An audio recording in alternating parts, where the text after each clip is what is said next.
ये डिफॉल्ट नहीं करने देंगे कि पाकिस्तान के बारे में वो बेसिकली एक तस्वर रखते हैं कि पाकिस्तान को कि एसेट जो हैं वो कौन से हैं जिन पे हम कब्जा कर सकते। एसेट एक या और पाकिस्तान की सिक्योरिटी इस्टेब्लिशमेंट हो व कोई और हो, ये जुर्रत कम ये नहीं कर सकता कि पाकिस्तान के न्यूक्लियर एसेट को किसी तौर पर रख सके। आपने एक अपना वादा पूरा नहीं किया है, फिर क्या होगा?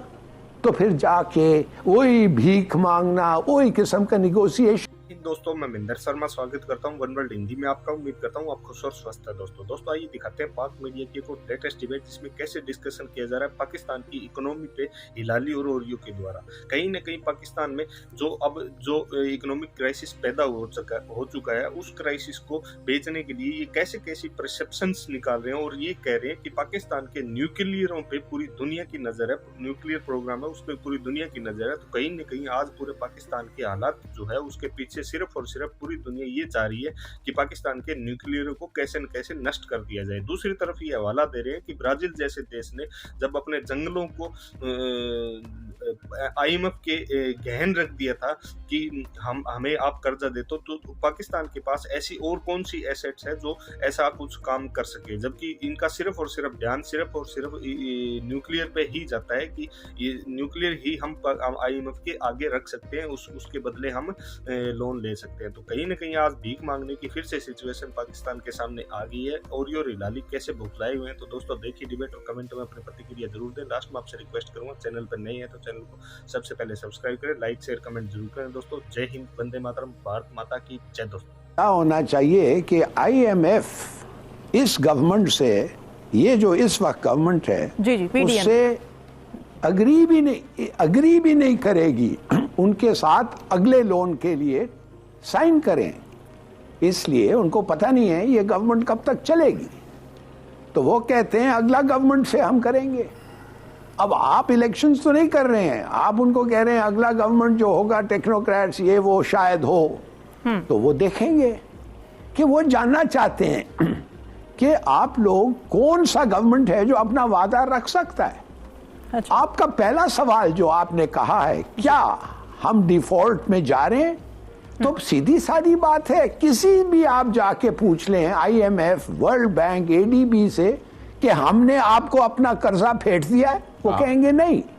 कि हम जाके फिर मल्टीलैटरल बाइलैटरल गवर्नमेंट्स को पूछें, चाइना, UAE, US, UK, कि भाई इन्होंने आपका कर्ज दिया है, आंसर विल बी नो। तो ये तो फिर जार साहब झूठ बोल रहे हैं। अच्छा, दार साहब का मतलब है वो एक टेक्निकलिटी पे बात कर रहे हैं। एक ही किस्म का लोन है, syndicated bank loans, that mean बहुत सारे बैंक इकट्ठे होके जो आपको देते हैं, और बॉन्ड्स। अच्छा, और इस वक्त वो बॉन्ड्स का हमने दे दिया है, वो 5 बिलियन थे, उसके अलावा और कुछ नहीं हमने फेंटा है।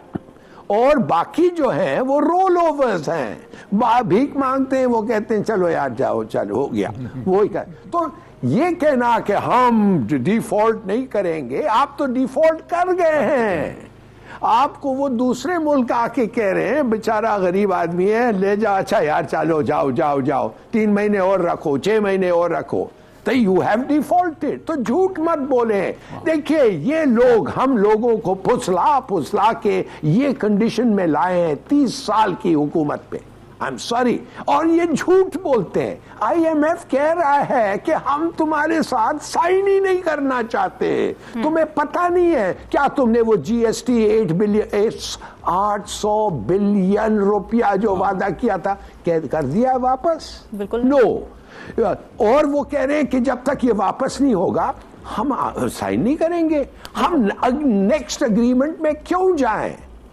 ऑटोमेटिकली हम चले जाते हैं, मगर आपने एक अपना वादा पूरा नहीं किया है, फिर क्या होगा? तो फिर जाके वही भीख मांगना, वही किस्म का निगोशिएशंस। आप मुझे बताएं, जब इन पे कोई भरोसा है ही नहीं, वैसे अगर आप मुझे पूछें तो कोई इनको पैसे लोन नहीं करेगा। हिलाली साहब, मेरा यहाँ पे आप ही की बात से एक सवाल मेरे जहन में आ रहा है कि इस ट्रस्ट डेफिसिट की वजह क्या है? IMF क्यों भरोसा नहीं कर पा रहा? ये लोग परवाह नहीं करते हैं, ये वादा कर देते हैं, पॉलिटिकल बेनिफिट्स ले लेते हैं, और पैसे इनके पास है ही नहीं देने के लिए। इनके पास जुर्रत नहीं अपने मुल्क को जाके कहें मैंने ये वादा किया, अब तुम्हें इतने पैसे देने पड़ेंगे। तैयार हो जाओ, ये करते ही नहीं है। अच्छा, खुदा के लिए मैं आपसे बार बार ये कहता हूं, इन्होंने जानबूझ के वादा किए, जानबूझ के वादा तोड़े हैं, इसलिए कि इनका इलेक्शन इमरान खान में भी एस्पेक्ट लगता होता है ना है। कि उन्होंने भी कुछ मुआहदे किए थे और जाने से पहले वो तोड़ दिए थे, वो भी एक ट्रस्ट डेफिसिट की वजह आपको लगती है? भाई वायदा अगर किया था और तोड़ दिया था, बिल्कुल जो भी इनके ये वादा किया था इसको भी ब्लेम आना चाहिए, मगर ये तो पहले दफे आया है ना, ये तो एक कंटिन्यूअस प्रोसेस है। ये तो उसके एडवाइजर्स कहते हैं ये तो होता रहता है सर, ये तो होता रहता है, वादा करें मगर पूरा करने की कोई जरूरत नहीं है। आप टैक्स टू जीडीपी, अब वो कह रहे हैं बच्चों हम आए नहीं है, हम आएंगे ही नहीं तुम्हारे से बात करने के लिए जब तक तुम ये नहीं अग्री कर, ये पहले पैसे दो। आप क्यों समझते हैं इमरजेंसी लग रहा है, आप क्यों समझते हैं फाइनेंशियल इमरजेंसी लग रहा है? बाहर के डेट्स छोड़े, वो कह रहे हैं जो पाकिस्तानी रुपये में जो तुमने वादा किया था वो दो हमें, और वो देंगे। आप देखेंगे ये सही कह रहे हैं, बिजली की प्राइस पड़ेगी 50 रुपया हर लीटर पेट्रोल का टैक्स देंगे आप, देना पड़ेगा 800 बिलियन, और टैक्स टू जीडीपी जो बढ़ गया है अब 11.5% होना चाहिए, वो भी आप देंगे। इट विल बी हेल्प चीज़ है, और मैशत ठीक करना बिल्कुल और चीज़ है। बार बार ये समझाया है कि पाकिस्तान के जैसे मुल्क जो होते हैं, जो इतना ज़्यादा कर्जा ले चुके होते हैं, उनको कोई डिफ़ॉल्ट नहीं करने देता। देखिए लैटिन अमेरिका के ममालिक में उन्होंने डिफ़ॉल्ट की एक रस्म डाली थी, मैक्सिको ने किया, ब्राज़ील ने किया और 3-4 ममालिक ने किया। उनको वो पाँव पे खड़ा करना चाहते थे, तो इसलिए उन्होंने उनको डिफ़ॉल्ट का ऑप्शन दिया कि आप डिफ़ॉल्ट कर जाएं, हम 10 साल 8 साल आपके साथ ज़्यादा मसला नहीं, अपने इकॉनमी को ठीक करें, फिर हमारे पैसे दे दिया कीजिएगा। अभी हम आपके पैसे नहीं लेते। ब्राज़ील के साथ भी यही किया, लेकिन ब्राज़ील का मसला यह था कि ब्राज़ील ने तो जब उनके साथ उन्होंने कहा कि पैसे दो, तो उसका जो प्राइम मिनिस्टर था उसने कहा था I will cut down the Amazon forest and पे यू द मनी। मैं जो अमेज़न के जो जंगलात हैं, जो दुनिया के सबसे बड़े जंगलात हैं, उसके अपना उसको काटूंगा और पैसे तो मैं दे दूंगा। तुम्हें पैसे अगर ज़्यादा चाहिए, तो उस पर लोग चीखना शुरू हो गए, ये सारे को तो रंग्स ऑफ द वर्ल्ड हैं, ये दुनिया के फेफड़े हैं जहाँ से दुनिया जो है सांस लेती है। तो उसने कहा अच्छा तो ठीक है, वो उस ऑक्सीजन का रेंट पे करो जो तुम इस अमेज़न फॉरेस्ट से हासिल कर रहे हो। तो उसके साथ वो टेबल पे आ गए और उन्होंने कहा कि ठीक है। पाकिस्तान को इसलिए डिफ़ॉल्ट नहीं करने देंगे कि पाकिस्तान के बारे में वो बेसिकली एक तस्वर रखते हैं कि पाकिस्तान को कि एसेट जो हैं वो कौन से हैं जिन पे हम कब्जा कर सकते। एसेट एक या और पाकिस्तान की सिक्योरिटी इस्टेब्लिशमेंट हो व कोई और हो, ये जुर्रत कम ये नहीं कर सकता कि पाकिस्तान के न्यूक्लियर एसेट को किसी तौर पर रख सके। और क्या है आपके पास? आपके पास गोल्ड रिजर्वायर तो नहीं है, लिथियम नहीं है, ऑयल नहीं है, ठीक है, कारपेट फार्मिंग करना पाकिस्तान की 22 करोड़ के अवाम में बहुत मुश्किल है। तो उसमें करते ये है कि वो मजीद आपसे कहते हैं कि आप हमसे मजीद कर्जा ले लें, अगर आप 5 अरब डॉलर आपके हैं तो आप 6 अरब डॉलर ले लें, ठीक है, और उस 6 अरब डॉलर के बदले आपको 5 पहले हमारे जो किस्त देनी है वापस कर दें, और 1 अरब डॉलर से अपनी बाकी जिंदगी के रोजगार वगैरह वो चलाते रहें। अच्छा, पाकिस्तान में 2 चीजें जो हैं होने वाली हैं इस मामले के अंदर बहुत इंपॉर्टेंट। एक तो IMF की नेगोशिएशंस के तहत इन्होंने बिजली को बढ़ाना है, उसके निर्ख को बढ़ाना है, उसके पेट्रोल की कीमतों को बढ़ाना है, लेकिन सबसे अहम तरीन बात जो है वो हमारे है ट्रेजरी बिल्स जो हमारे लोकल लोन है। आप 1 या 2 दिन के अंदर ही आपको ऐलान सुनने वाले हैं जो उन्होंने किया है कि हम पाकिस्तान में शरह सूद को बढ़ा देंगे। यानी पाकिस्तान में हमारा जो बैंकर है पाकिस्तान का, जो इन्होंने उसको इंडिपेंडेंट इस तरह की मकाम दे दिया हुआ है, जो पाकिस्तान के अवाम के पैसे का, वो भी TDR जो है वो आपकी अपने नहीं खरीदने को तैयार है। पाकिस्तान की ट्रेजरी बिल्स जो हैं, असल मसला इस वक्त जो है वो और है। और कल भी जब इमरान खान साहब से मैं इंटरव्यू कर रहा था, उन्होंने कहा था कोई दुनिया में मईशतदान मईशत को ठीक नहीं कर सकता जब तक 2 चीजें ना हो, उस मुल्क के अंदर पॉलिटिकल स्टेबिलिटी ना हो और उस मुल्क के अंदर लॉ एंड ऑर्डर जो है वो ठीक ना हो। फिर तो आप क्या करेंगे? डॉलर ना किसी ने खाने होते हैं, ना चबाने होते हैं, ना खर्च करने होते हैं, ठीक है। इंपोर्ट्स पे आप जिंदगी नहीं गुजार सकते, आपको इंडस्ट्री चलानी पड़ती है, आपको खेत में गन्ना उगाना पड़ता है, आपको जिंदगी के अंदर छोटा छोटा कारोबार करना पड़ता है, वरना आप जिंदगी गुजारते हैं, वरना आप जिंदगी नहीं गुजार सकते। और पाकिस्तान में हालत यह है कि इंडस्ट्री आपकी टोटल मुकम्मल तौर पर कोलैप्स कर चुकी हुई है। ऐसे ही ये पाकिस्तान में इन दोनों हुकूमतों की नाकामी है। क्यों?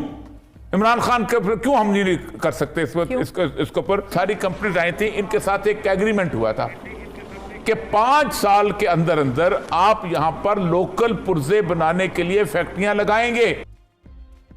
ठीक, यानी आप यहां पर स्टीयरिंग भी बनेगा, यहां पर इंजन भी बनेगा, यहां पर कंपक्शन की चीजें भी बनेगी, टायर भी बनेंगे, रिम भी बनेंगे, बाकी चीजें, और 5 साल के बाद पाकिस्तान में पूरी पूरी फैक्ट्री असेंबल हो जाया करेगी।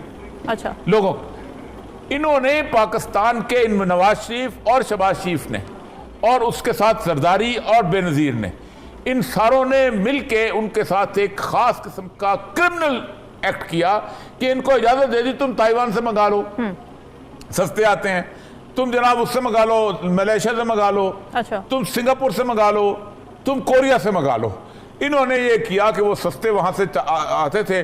उसमें हुआ ये थे कि जो ताजर थे, जो इन सियासी पार्टियों को पैसा देते थे ना, उन्होंने किया कि वहां से चीजें मंगाई, पैसा वहां से इन्वेस्ट किया, सप्लाई किया, यहां आके बेच दिया, यहां से भी मुनाफा कमाया, वहां से भी पैसा मुनाफा कमाया। ठीक है। आपको याद होगा कि इमरान खान ने आते ही इन पे पाबंदी लगाई थी, रज़ाक दाऊद ने, बिल्कुल, कि आप फौरी तौर पे ये करें 5 उसके अंदर महीनों के अंदर, के 6 महीनों के अंदर।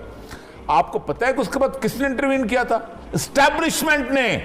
अच्छा, इनको चलने दो, तो ये चीजें बंद होती जाएंगी आहिस्ता आहिस्ता आहिस्ता। हाँ। अब एक और, आज हमारे दोस्त हैं शब्बर ज़ैदी साहब, जी, उन्होंने एक और शोशा छोड़ दिया है कि इस 1-2 महीने के अंदर अंदर जो है इंटरिम गवर्नमेंट आ रही। अब इंटरिम गवर्नमेंट किसकी फरमाइश पे आ रही? किसकी फरमाइश? क्या 2 लोगों की फरमाइश पे आ रही है। एक तो ये